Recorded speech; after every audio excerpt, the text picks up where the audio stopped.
ইসলামের মধ্যে পরিপূর্ণভাবে বান্দার বান্দি প্রবেশ করে নাও। কারণ ইসলাম ধর্ম কেমন জানো? ইসলাম ধর্ম কোন সাধারণ ধর্ম নয়। আমি আল্লাহর এই ধর্ম, ইন্নাদ-দীন ইনদাল্লাহিল ইসলাম। আল্লাহ তাআলা বলেন, নিশ্চয়ই ইসলাম ধর্ম আমি আল্লাহর কাছে মনোনীত ধর্ম। সুবহানাল্লাহ। ইন্নাদ-দীন ইনদাল্লাহিল ইসলাম। আমি আল্লাহর কাছে পছন্দনীয়, আমি আল্লাহর কাছে প্রিয়, আমি আল্লাহর কাছে মনোনীত আর কোন ধর্ম নয়, আর কোন ধর্ম নয়। খ্রিস্টানের ধর্ম আমি আল্লাহর কাছে প্রিয় নয়, হিন্দুদের সনাতন ধর্ম আমি আল্লাহর কাছে প্রিয় নয়, ইহুদি বনি ইসরাইলের ধর্ম আমি আল্লাহ তাআলার কাছে প্রিয় নয়। যারা মুশরিক করে, যে সমস্ত বেঈমান আমি আল্লাহর সাথে যারা শিরক করিয়া দেয়, আমি আল্লাহর কোরআনের বিরোধী করে, ওই বেঈমানদেরকে আমি আল্লাহ লক্ষ্য করে বলি নাই। যারা আমি আল্লাহর সাথে শিরক করে, যারা গুনাহ করে, গুনাহে কবিরা, যারা গুনাহে কবিরা করতে করতে যারা শিরকের গুনার মধ্যে লিপ্ত হয়, আমি আল্লাহ ওই বেঈমানদেরকে বাঁচাই নাই। আমি আল্লাহ বাঁচানোর জন্য ইমানদারদেরকে লক্ষ্য করে বললাম, হে দুনিয়ার মুমিনগণ, হে দুনিয়ার ইমানদারের দল, আমি আল্লাহর হুকুম, তোমরা ইসলামে প্রবেশ করো। সুবহানাল্লাহ।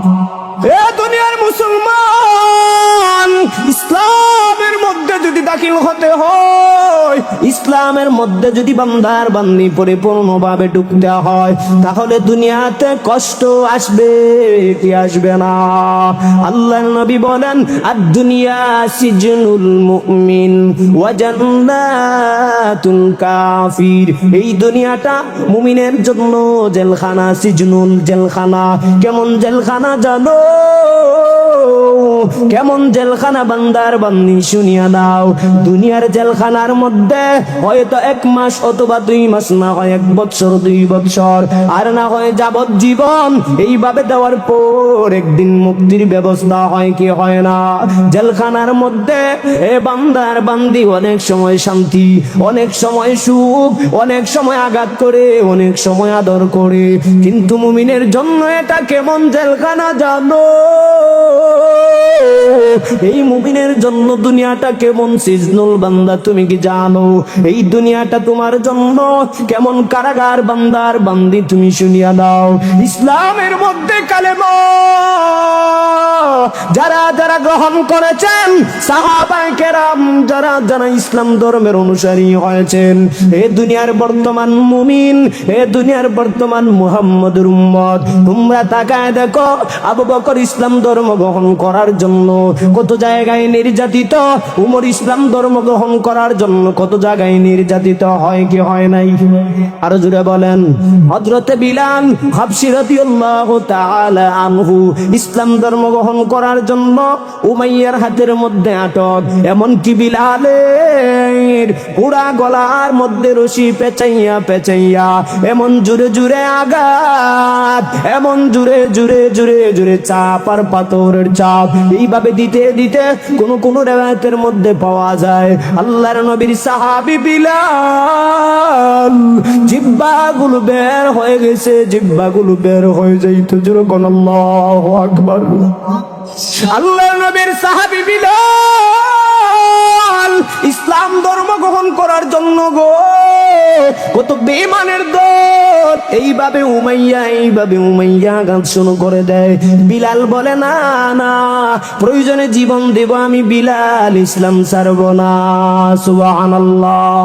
এ প্রাণের বাবারা, বন্ধুরা, ও শাস্তাগঞ্জের মুসলমান, ও পর্দার অন্তরালের আম্মা জান, আল্লাহ তাআলা বলেন, বান্দা মুমিন, হে মুমিনের দল, ইসলামের মধ্যে তোমরা প্রবেশ করিও নাও।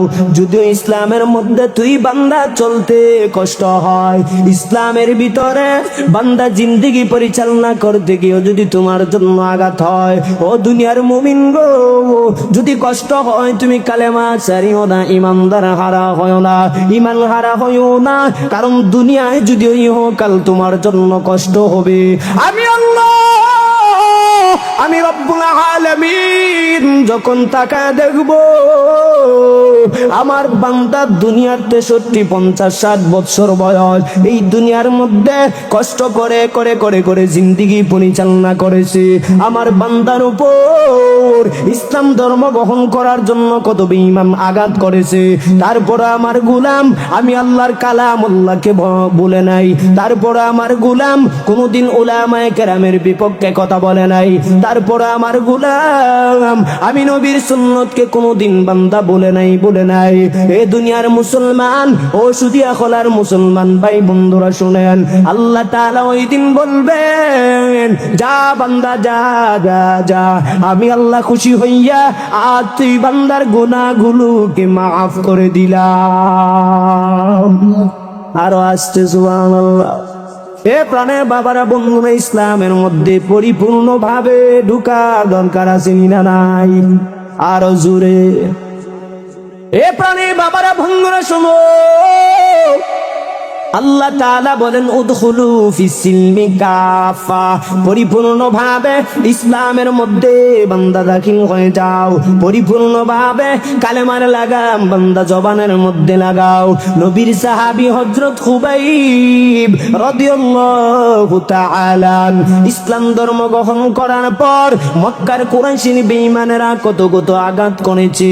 খুবাইব রাদিয়াল্লাহু তাআলা আনহু এক পর্যায়ে মদিনায় যখন হিজরতের দিকে রওনা, বেঈমানের দল কুরাইশের বেঈমানেরা কাফেররা খুবাইবের হাতের মধ্যে হ্যান্ডকাফ লাগাইয়া খুবাইব রাদিয়াল্লাহু তাআলা আনহুকে নিয়ে আসলো। এই কুরাইশের গোত্রের লোকেরা কাফেরের দল খুবাইবরে আয়েশা বলে, রে খুবাইব, এখন যদি জান বাঁচাইতে চাও এ খুবাইব এই মুহূর্তে তুমি কালেমা ছাড়িয়া দাও। নাউজুবিল্লাহ। ও খুবাইব, যদি তোমার জানের মায়া হয়, যদি জানের মধ্যে তোমার মায়া লাগে, তাহলে এই মুহূর্তে কালেমা ছেড়ে দাও। আল্লাহর নবীর সাহাবী হযরত খুবাইব রাদিয়াল্লাহু তাআলা আনহু ডাক দিয়ে কয়, মক্কার কাফিরের দল, হে কাফিরের দল, প্রয়োজনে আমি খুবাইবের জীবন দিয়ে দিব, প্রয়োজনে যদি আমি খুবাইব জীবনটাকে কোরবান করে দিব। ওই বেঈমানের দল ডাক দিয়ে বলে, না না না না, ও খুবাইব, তোমার এই মুহূর্তে হত্যা করা হবে না, এই মুহূর্তে তোমাকে এই মুহূর্তে কারাগারের মধ্যে বন্দী করা হবে। এই কারাগারের মধ্যে বন্দী করিয়া তুই খুবাইবরে খানা বন্ধ করে দেওয়া হবে, খানাও পাইবি না, এমনকি এক ফোঁটা পানি পর্যন্ত দিব না। ঠিক তেমনি করেছে বেঈমানের দল। খুবাইব রাদিয়াল্লাহু তাআলা আনহু ইসলাম ধর্ম গ্রহণ করার জন্য বেঈমানের দল যখন মদিনা থেকে ধরে ধরে ধরে ধরে নিয়ে আসছে, আল্লাহর নবীর সাহাবী খুবাইব রাদিয়াল্লাহু তাআলা আনহু একটু সরিষা পরিমাণ পর্যন্ত ঈমান হারা হয় নাই। জেলের ভিতরে বন্দী করে রাখছে, জেলের ভিতরে তালাবদ্ধ করে রাখছে। আল্লাহর নবীর সাহাবী খুবাইব রাদিয়াল্লাহু তাআলা আনহু জেলের মধ্যে বন্দী থাকা অবস্থায় বেঈমানের দল কোনো খানা দেয় না, এমনকি এক ফোঁটা পানি পর্যন্ত দেয় না। ওষুধিয়া গলার মুসলমান, আল্লাহর নবীর সাহাবী খুবাইব রাদিয়াল্লাহু তাআলা ওই জেলের মধ্যে বন্দী থাকা অবস্থায় কিতাবের মধ্যে পাওয়া যায় আল্লাহর কি কুদরত, আল্লাহর কি মায়া মহব্বত। আল্লাহ তাআলা খুবাইবের ঈমান দেখিয়া জেলের কারাগারের মধ্যে বন্দী থাকা অবস্থায় আল্লাহ কুদরতি ভাবে খুবাইবের হাতের মধ্যে আঙ্গুর ফল খাওয়ায়। সুবহানাল্লাহ। আর জোরে বলেন সুবহানাল্লাহ। আঙ্গুর ফল যখন খাইতেছে বেঈমানের দল, সেই কুরাইশের বেঈমানের দল তাকায় তাকায় বলে, আশ্চর্যের ব্যাপার, আমরা তো কোনোদিন খুবাইবরে কোনো খানা দেই নাই, এত সুন্দর আঙ্গুর ফল এই খুবাইব কোথায় থেকে পেল আর পেট ভরে ভরে খায়। যেরকম আল্লাহু আকবার। আরো মহব্বতে ডাক দিয়ে বলেন আল্লাহু আকবার। ও প্রাণের বাবারা, বন্ধুরা, যুবক, খুবাইব রাদিয়াল্লাহু তাআলা আনহু জেলের ভিতরে জেলের মধ্যে তাকিয়া তাকিয়া সেই আঙ্গুর ফলগুলো খায়। বেঈমানের দল একে অন্যজনকে প্রশ্ন করে, ভাই তুমি রে খুবাইব রে কোনো খানা দিয়েছো? বলে না না, আমি কোনো খানা তার মধ্যে দেই নাই, আমি কোনো খানা তার কাছে পৌঁছাই নাই। তবে শুনো শুনো, খুবাইবের যতদিন থেকে আমরা তার জেলের মধ্যে বন্দি করে রাখলাম, শরীর ডাকে ছিল দুর্বল, সে এখন তো দেখা যায় জেলের কারাগারে থাকা অবস্থায় আরো দুর্বল হওয়ার কথা। কিন্তু আমরা তো তাকায় দেখি খুবাইবের শরীর দুর্বল নয়, বরং সে আঙ্গুর ফল খাইতে খাইতে চেহারা আরো সুন্দর। সুবহানাল্লাহ। আর জুড়ে বলেন।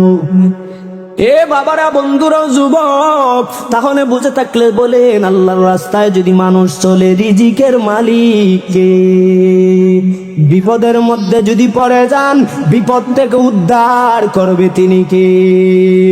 আল্লাহ আল্লাহ क्या मुबारक नाम है, अल्लाह अल्लाह आशिकू का काम है, अल्लाह अल्लाह तू मेरा रहमान है, अल्लाह अल्लाह तू मेरा रहीम है, अल्लाह अल्लाह तू मेरा गफूर है, अल्लाह अल्लाह तू मेरा गफ्फार है।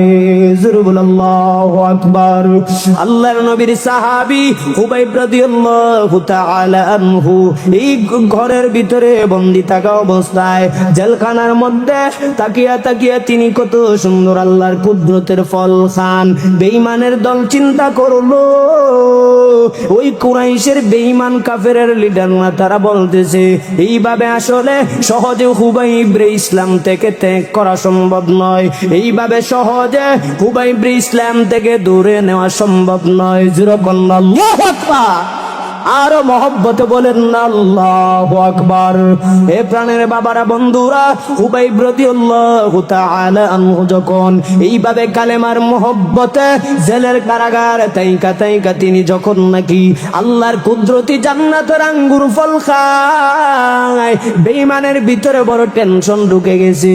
এবার বুঝে থাকলে বলুন, মুমিনদেরকে বাঁচাইয়া বেঈমানদেরকে টেনশনে ফালায় তিনি কে? আল্লাহ তাআলা বলেন, ইয়া আইয়ুহাল্লাযীনা আমানু, হে দুনিয়ার মুমিন, উদখুলু ফিস সিলমি কাফা, পরিপূর্ণভাবে ইসলামের অনুসারী হয়েছো, ইসলামে প্রবেশ করো। এ বান্দার বান্দি, তাকায় দেখ, ওই খুবাইব জেলের মধ্যে তাকিয়ে কোনো খানা বেঈমানের দল দেয় না, কোনো খানা কোনো বেঈমানের দলে গোটা পানি পর্যন্ত দেয় না। বুঝে থাকলে বলুন, খুবাইবের খানা দেন তিনি কে? আল্লাহ তাআলা খানা দেন। বেঈমানের দল বড় টেনশনে পড়ে গেল, আহারে আমরা কোনো খানা দেই নাই, আমরা আঙ্গুর ফল দিব দূরের কথা, পানি পর্যন্ত দেই নাই। খুবাইব রে মদিনা থেকে ধরে নিয়ে আসলাম, এই চিন্তায় তো খুবাইবের বডি ধ্বংস হওয়ার কথা, কিন্তু দেখা যায় চেহারা সুন্দর। এই খুবাইব রে এই মুহূর্তে জেল থেকে বের করো, হত্যা করিয়া ফেলো। জোরে কন্যা নাউজুবিল্লাহ। কই খুবাইব রে এত দুশ্মনী করে আমরা ঢুকাইলাম, এরপরও দেখা যায় বেটার চেহারার বাবারও পাল্টে। সুবহানাল্লাহ। আসেনি এলাকায় চেহারার বাবারও পাল্টে যায়। ও ভাই, পরিপূর্ণ মুমিন যদি হতে হয়, পরিপূর্ণ মুমিন হলে সাহায্য কার আসে? আরো জুড়ে বলেন। আমার পানের বাবারা, বন্ধুরা, যুবক ভাইরা, পর্দার আড়ালের আম্মা জানেরা, এইভাবে যখন খুবাইব রাদিয়াল্লাহু তাআলা আনহুকে আল্লাহর কুদরতি ভাবে আঙ্গুর ফল খাওয়াইয়া খাওয়াইয়া আল্লাহ চেহারা সুন্দর করে দিলেন, বেঈমানের দল ডাক দিয়ে বলে, খুবাইব তোমার এইভাবে মৃত্যুবরণ করা সম্ভব নয়, তুমি খুবাইবকে এইভাবে এখানের মধ্যে ইসলাম হারা করা সম্ভব নয়। খুবাইব রে বের করা হলো, তিনি বের হয়ে গেলেন। বেঈমানের দল বলে, খুবাইব এই মুহূর্তে তুমি কালেমা ছেড়ে দাও, আর না হয় তোমার এখন শুলের মধ্যে চড়াইয়া চড়াইয়া হাত কেটে ফেলবো, পা কেটে ফেলবো, তোমার এক কথা অঙ্গগুলো ছিদ্র ছিদ্র করে ফেলবো, টুকরা টুকরো করে ফেলবো। ও শাইস্তেগঞ্জের মুসলমান যুবক ভাইরা, ও পর্দার আম্মা জান, সাহাবী খুবাইব রাদিয়াল্লাহু তাআলা তিনি বলেন, এই বেঈমানের দল, এ দুশমনের দল, প্রয়োজনে যদি আমি খুবাইবের জীবনটাকে টুকরো টুকরো করে দাও, আমি খুবাইবের বডি একটা দুইটা নয়, যদি শত শত টুকরো করে দাও, আমি খুবাইব এই কালেমার মধ্যে তো মায়ের তো মজা পেয়েছি, আমি খুবাইব টুকরো টুকরো হব, তারপর কালেমা ছাড়ব না। এ প্রাণের বাবারা, বন্ধুরা, যুবক ভাইরা, শেষ পর্যন্ত খুবাইব রাদিয়াল্লাহু তাআলা আনহুকে চুলের মধ্যে ছড়াইয়া দুটা হাত বেঈমানের দল বাঁধিয়ে ফেললো, দুটা হাত বাঁধিয়া দুটা পাড়ে ছড়াইয়া বাঁধিয়ে ফেললো। এক পর্যায়ে বেঈমানের দল কোন রিওয়ায়াতের মধ্যে বলেন, এই খুবাইবের শরীরের মধ্যে তীর নিক্ষেপ করে এক একটা তীর একদিকে ঢুকে অন্য দিকের মধ্যে গিয়ে বের হয়ে যায়। কেমন কষ্ট! ইসলামের অনুসারী যারা যারা শুরুতে ইসলাম গ্রহণ করেছেন কেমন কষ্ট করেছেন, কেমন ত্যাগ স্বীকার করেছেন, তারপরও তারা ইসলাম ছাড়ে নাই। আজ আমাদের বর্তমান সমাজের মুসলমান মাত্র 2000, 4000, 5000 টাকার বিনিময় কেমন নামদারি মুসলমান টাকার বিনিময় নেয়, টাকা অন্যায় বানাইয়া বিচারের মধ্যে ঘুষ খায়, আসেনি না নাই? কত বেঈমান এমন আছে তারা টাকার বিনিময়ে সুদ খায়, ঘুষ খায়। কত বেঈমান এমন আছে টাকার বিনিময়ে ঈমানটাকে বিক্রি করে দেয়, ঠিক কিনা? ও মুসলমান ইমানদার আল্লাহর গোলাম, খুবাইব রাদিয়াল্লাহু তাআলা আনহুর জীবনী তালাশ করেন। এক পর্যায়ে ওনার হাতগুলো বেঁধে বেঁধে বেঁধে বেঁধে শরীরের মধ্যে তীর একটার পর একটা আঘাত শুরু করে দিল। একদিকে ঢুকে যায়, অন্য দিকের মধ্যে ছিদ্র হয়ে বের হয়ে যায়। শেষ পর্যন্ত বেঈমানের লিডার গুলো আইসা কয়, খুবাইব রে, এই মুহূর্তে কি তোর জানের মায়া নাই? এ খুবাইব, তোর কি এখনো একটু ইসলাম ছাড়ার মন চায় না? পুরা শরীরটা ছিদ্র করে ফেললাম। কিতাবের মধ্যে নেই খুবাইব রাদিয়াল্লাহু তাআলা আনহু এই আঘাত পাইতে পাইতে এক পর্যায়ে পুরা শরীরটাকে রক্তে রঙিন করে ফেললো। পুরা বডি থেকে রক্ত ঝরতেছে, পুরো বডি থেকে রক্তগুলো জোরে জোরে জোরে জোরে পড়তেছে। বেঈমানের দল যখন বলে, খুবাইব ইসলাম ছেড়ে দাও, আল্লাহর পয়গম্বরের সাহাবী খুবাইব রাদিয়াল্লাহু তাআলা আনহু তিনি বলেন, না না, প্রয়োজনে টুকরো হব, তারপরও ইসলাম আমি ছাড়ব না। আমার পানে বাবারা, বন্ধুরা, ও শাইস্তাগঞ্জের যুবক ভাই, তারাও তো যুবক ছিল, আমরাও তো বর্তমানের যুবক। আজ আমরা যুবকগুলো টিকটক আর ফেসবুক ইউটিউব নিয়ে ব্যস্ত, কিন্তু তখনকার যুবক ইসলামের কালেমা কিভাবে দাওয়াত কোন মানুষের কাছে পৌঁছানো যায়, কিভাবে জাতি ভাইদেরকে দিনের পথের মধ্যে দলভুক্ত করানো যায়, এই চিন্তা চেতনায় নিজের বাড়ি ছাড়ছেন, ঘর ছাড়ছেন, নিজের স্ত্রীকে ছেড়ে ছেড়ে তারা জায়গায় জায়গায় ইসলাম প্রচার করেছেন। আজ আমাদের বর্তমান সমাজের যুবকেরা ইসলাম প্রচার করবে দূরের কথা, নামাজ পড়ার খবর নাই। তখন না কেন ইসলাম প্রচার করবে দূরের কথা, মুইত্যা ফানি পর্যন্ত লয় না, আসেনি? কত মানুষ যুবক যদি কোন ভাই নামাজ পড়েন, কৌজুর আমার লঙ্গি বালা না, কয় কি কয় না ভাইরা আমার, এই লঙ্গি বালা না, আমি যতটুক চিন্তা করে পাইলাম, লঙ্গি বালা না এর মতলব হলো সে মুইত্যা ফানি লয় না, ঠিক নেই? দাঁড়াইয়া মুতে ভানি লয় না।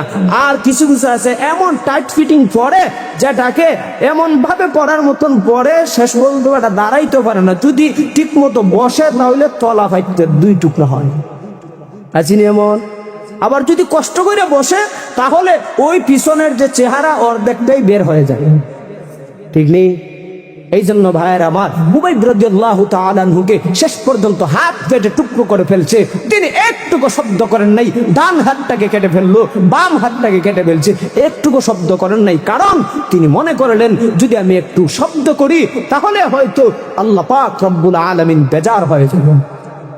ও ভাইয়েরা আমার, ও প্রাণের বন্ধুরা আমার, খুবাইব রাদিয়াল্লাহু তাআলা আনহুকে এইভাবে হত্যা করার পূর্বে, যখন একবারে দুনিয়াতেই বিদায় হয়ে যাবে, এই হাত পা কাটার পূর্বে ওনারে জিজ্ঞেস করে, খুবাইব তোমার মনের মধ্যে কোনো ইচ্ছা আসেনি?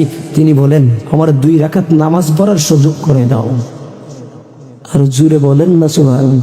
তিনি নামাজ পড়লেন, প্রথম রাকাতটা ধীরে ধীরে পড়লেন, দ্বিতীয় রাকাতটা স্বাভাবিকভাবে পড়লেন। কেন দেরি করলেন না? তিনি মনে মনে ভাবলেন, আহা, এত মধু আর এত মজা কোরআন তেলাওয়াত পেয়েছি, যদি আমি সময় পাইতাম পুরো কোরআন শরীফটাকে আমি খতম করে ফেলতাম, কিন্তু কেন করি না? বেঈমানরা মনে করবে খুবই সুযোগ দিয়েছি, হয়তো সে মরণের ভয়ে এত দেরি করে নামাজটা পড়ছে।